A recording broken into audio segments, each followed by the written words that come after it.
This right here is going to be my second ever video on this channel, so I'm hella excited. So without further ado, let's get right into it.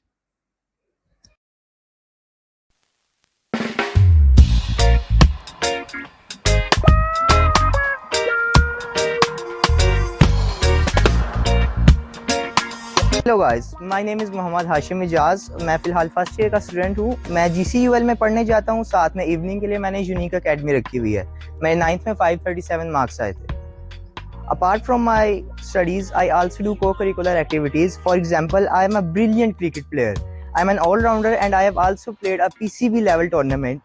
Broz, इससे बात वाज़ेह होती है कि हमें study के साथ-साथ co-curricular activities भी लाज़मी करनी चाहिए, जो कि मेरे मार्क्स साबित करते हैं।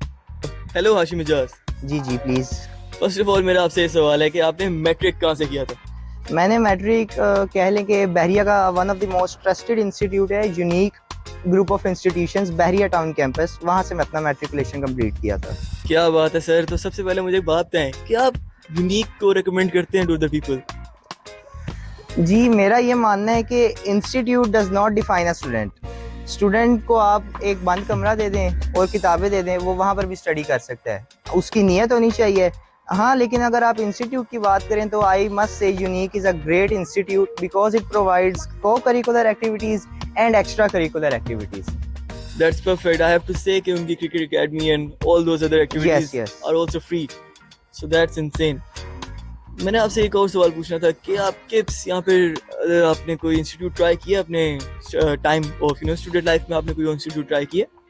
जी, यूनिक में मैंने सिर्फ मैट्रिकुलेशन की है। यूनिक से पहले, क्योंकि मेरे फादर का प्रोफेशन ऐसा था कि मेरी हर 2.5 साल बाद ट्रांसफ़र हो जाती थी, तो मैंने तकरीबन 7 से 8 एजुकेटर्स के कैंपसेस ट्राई किए हैं, जिनको मैं on the top level rate करूँगा। लोग कहते हैं कि एजुकेटर्स की फ़ीस बहुत कम है, तो वहाँ की एजुकेशन क्वालिटी नहीं होगी, लेकिन मेरा ये मानना है कि फ़ीस से हम लोग किसी भी इंस्टीट्यूट की एजुकेशन को जज नहीं कर सकते। एजुकेटर्स की एजुकेशन क्वालिटी ऑन टॉप है, बट यूनिक की education quality, this is the peak level. So Hashim Ijaz, मेरा आपसे एक और सवाल है कि यार आप यूनिक जाते रहे, सो अगर आपसे एक बात पूछी जाए, what do you recommend, morning या फिर इवनिंग? जी, a very good question I must say. अच्छा, मैं आपको कहूँगा कि यूनिक बहरिया कैंपस की अगर हम लोग बात करें तो evening is good but not on that level. Morning की faculty is very experienced, but evening में आप कह लें कि इन्वायरमेंट का मुझे थोड़ा हमेशा से इशू रहा है, क्योंकि गर्ल्स और बॉयज़ इकट्ठे बैठते रहे हैं, तो जिस लेवल का टीचर को बॉयज़ के साथ भी होना रही है, मुझे हमेशा से डिस्क्रिमिनेशन फेस करना पड़ी है। जबकि मॉर्निंग में सिर्फ बॉयज़ की क्लास होती है, तो टीचर्स बड़ा कंफर्टेबल होते हैं हमारे साथ, और हम टीचर्स के साथ कंफर्टेबल होते हैं और हर क्वेश्चन पूछ सकते हैं। आपके फ्रेंड ग्रुप जो आपने मैट्रिक में बना रखा है, वो आपके रिजल्ट्स पे किस तरह मैटर किया है? आपकी अलाउंस जो आपके पेरेंट्स आपको दिया करते थे, आई मीन इंस्टाग्राम और इवन अ फोन, तो आप कैसे मैनेज करते थे? अच्छा, सबसे पहले फ्रेंड्स पे बात करूँगा मैं। मेरा वैसे किसी के साथ ना दुश्मनी थी, ना बहुत अच्छी गहरी दोस्ती थी। सबके साथ अच्छे ताल्लुकात बना के रखे हुए थे मैंने। तो मेरा एक फ्रेंड ग्रुप था, अभी भी है, उसमें हम 4 दोस्त थे। एक क्या, मेरा दोस्त है अयान अहमद नाम है उसका, 522 मार्क्स आए हैं उसके। बाकी सबके भी, बाकी तीनों लड़कों के भी अच्छे मार्क्स आए हैं। तो फ्रेंड ग्रुप ने बड़ा इन्फ्लुएंस किया है। शुरू में मेरे इतने फ्रेंड्स नहीं थे, तो अकेला रहता था मैं, बोर होता था, पढ़ाई करने का भी मज़ा नहीं आता था, कंपटीशन भी नहीं बनता था। उसके बाद फिर सेकंड क्वेश्चन क्या किया था आपने? अलाउंस का। Allowance, yes. जी। अच्छा, मुझे ये अभी फ़ोन मेरे पास है। ये फ़ोन मुझे मिला मेरे 10th के पेपर्स ख़त्म होने के बाद। 9-10th में मेरे पास अपना फ़ोन नहीं था, अपनी इंस्टा की आईडी भी नहीं थी, कोई सोशल मीडिया पे मैं एक्टिव नहीं था।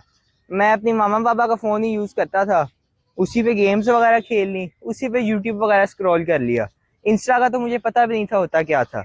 लेकिन मैं नहीं कहता कि बंदे को सोशली तौर पर एक्टिव नहीं होना चाहिए, मुझे अभी भी रिग्रेट होता है। काश मैं उस टाइम पे सोशली तौर पर एक्टिव होता, तो मुझे और चीज़ों का पता चलता, मैं और बेहतर स्कोर, मैं बोर्ड पोजीशन की तरफ भी जा सकता था। बट खैर, अभी भी मेरे काफ़ी एक्सेप्शनल मार्क्स आए हैं, तो yes, this was all I had to say. मंजिल से आगे बढ़कर मंजिल तलाश कर, मंजिल से आगे बढ़कर मंजिल तलाश कर, जो मिल जाए तुझको दरिया तो समंदर तलाश कर।